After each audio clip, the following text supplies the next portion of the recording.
Today we're going to dig in and see what it takes to operate an Arby's, become a franchisee, how much money you can potentially make, and what are some other details about the franchise.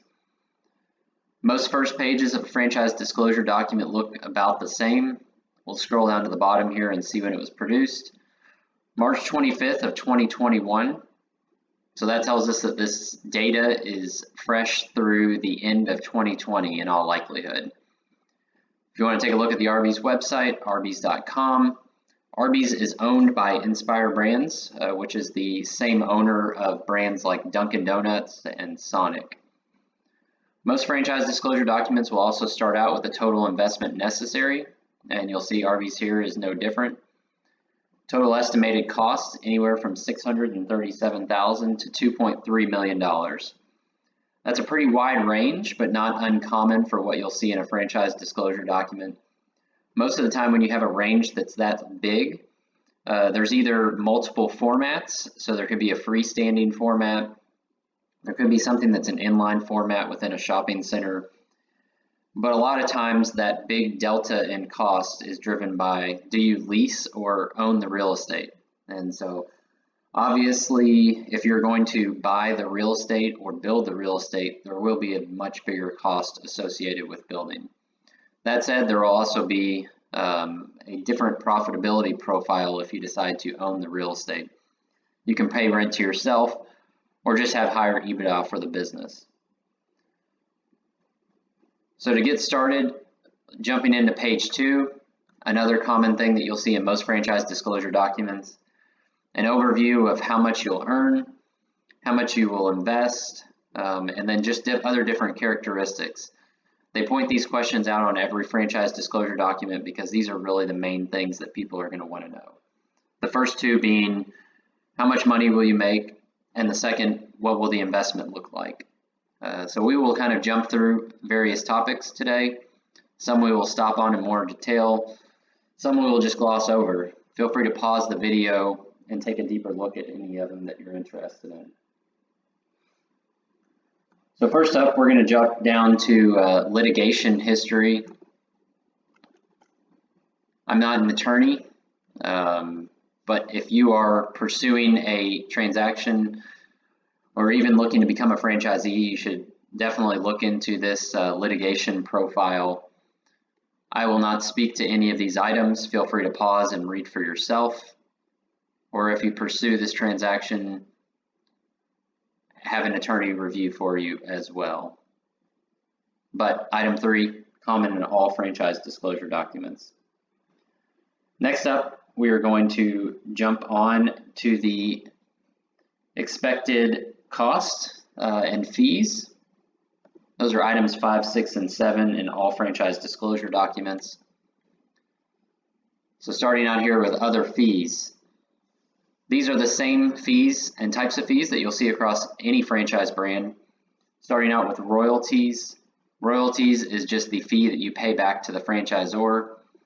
So for Arby's, we see that that is 4% of gross sales for a traditional restaurant or 6.2% of gross sales for a non-traditional restaurant. This fee will be paid back to the franchisor monthly. The second fee that we'll see here is the advertising and service fee. Currently 4.2% of gross sales. This is comprised, local advertising and local co-op are below. In most franchises, there will be national advertising and also local advertising. The national advertising is the one that you pay back to the franchisor, and it's up to them on how they spend those ad dollars. So all in, for a traditional restaurant, you're looking at 8.2% of gross sales paid back monthly to the franchisor. Those are on all sales that you have and money that essentially escapes your P&L as a franchisee. Continuing to scroll down through the other fees, feel free to pause and look at these a little bit further if you're interested. For now, we're going to jump forward to item 7. Item 7 is the estimated initial cost or estimated initial investment of a franchise. And this is a common one that you will see in every single franchise disclosure document. To begin with, the development fee, anywhere from $6,250 to $12,500. The license fee, sometimes called the franchise fee, anywhere from $0 to $37,500. Most people would expect to pay the franchisee fee. From time to time, franchisors will offer incentives, whether this is a part of a larger development agreement, or maybe just some sort of other criteria where they're trying to incentivize franchisees to get in, but you should expect to pay this. So for that bucket of costs, anywhere from $11,000 to $73,000. Next up, we start to see some pretty variable costs. So site costs, anywhere from $0 to $451,000. Once again, if you're not buying land, you shouldn't really have anything in this category. So maybe you're either having someone else build it, build to suit, or maybe you're moving into an existing unit and you're having improvements done to it. Landscaping, so really seeing this big variable cost in real estate. Next up is kind of the pre-construction and building costs. You'll see permitting costs can vary widely. Building costs as well, anywhere from $234,000 to $731,000. Once again, the ones on the left are for freestanding facilities. So this could be $234,000 is the guess is that you're making improvements to an existing site. $731,000 if you are building a completely new site. Equipment, anywhere from $183,000 to $262,000. The decor package, anywhere from $11,000 to $44,000. Signage and drive-through, $44,000 to $88,000. And all in, your building and construction costs, anywhere from $500,000 to $1.5 million. Like I said, feel free to pause and take a look at these costs a little bit further. Next up, big working capital. So getting inventory, supplier agreements in place so that you can open and serve a product. And this gets you to your total cost of $637,000 to $2.3 million that we saw in the beginning.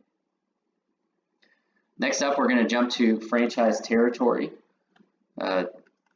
If you're jumping into a new franchisee, it's important that you understand not only who you're competing with from other brands, but whether you're going to be competing with the franchisor, or even if the franchisor will take other franchisees and stick them in your backyard.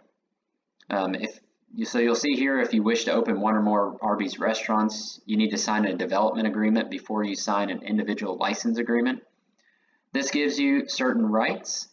And while the development agreement is in effect, it says that Arby's will not open, license any party to open, or put any other new restaurant in your territory. So this seems, at least on first blush, that it's pretty favorable for you as a franchisee, that if you can lock up a territory, you don't have to worry about other Arby's jumping into your territory. Of course, that means that you also have to commit to build more stores, but most people will see that as a pretty favorable trade-off between the two. Next up, we're going to jump to item 19. So how much money can you earn if you become a franchisee? So here we'll see the financial performance representation. As of January 3rd, 2021, there were 3,367 Arby's restaurants. Mature restaurants typically range from 2,499 to 3,223 square feet with an average of 2,875 square feet. So just a little bit of a commentary of what we see from Arby's franchise disclosure document in item 19. Some franchises don't put anything in item 19, so we're already seeing more information provided from Arby's. I always like to see that a franchisor is willing to provide as much information as possible. So we get to the next section of licensed mature restaurants, and what we'll see is the average unit volumes across these stores. They will also show us across a few different images. So the Inspire image is the current most up-to-date looking Arby's, and the Pinnacle is the store that was out ahead of the remodel. So we're seeing that licensed stores on average do around $1.2 million in sales. And then jumping down to company-owned mature stores, we see that the company-owned mature stores are doing around $1.3 million in sales. So pretty interesting at Arby's, and something that makes it stick out is that the company actually owns quite a few of its stores. So they are working alongside franchisees, and at its core are pretty good operators as evidenced by unit volumes. Next up, they are showing average same-store sales. So here's the history of same-store sales. As you can see, from 2014 through 2016, same-store sales were positive, but really they've been positive over the time period from 2014 through 2020. 2020 being the COVID year, but sales being up pretty sharply at 6.5%. And this is for licensed as well as company-owned stores. Next up, just showing what percentage of stores are surpassing corporate averages. Feel free to pause here if you want to look at this chart more.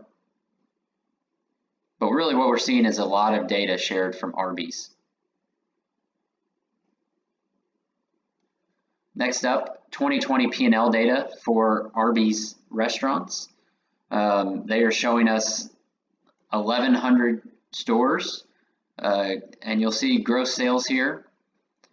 Food, paper, and delivery costs of just shy of 30% of sales.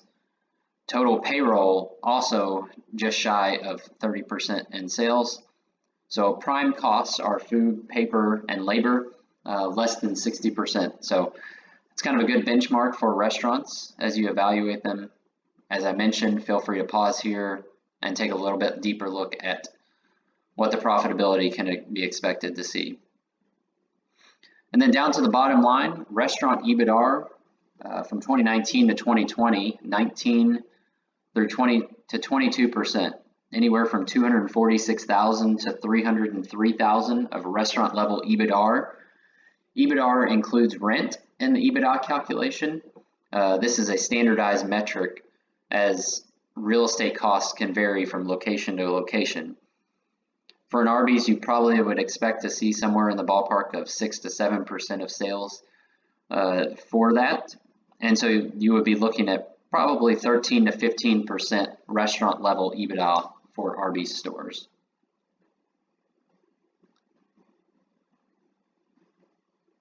So I hope you enjoyed this video.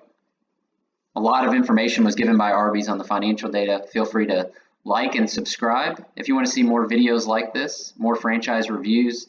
If you have any questions, feel free to put them in the comments and we will try to help you out if possible. Thanks for watching.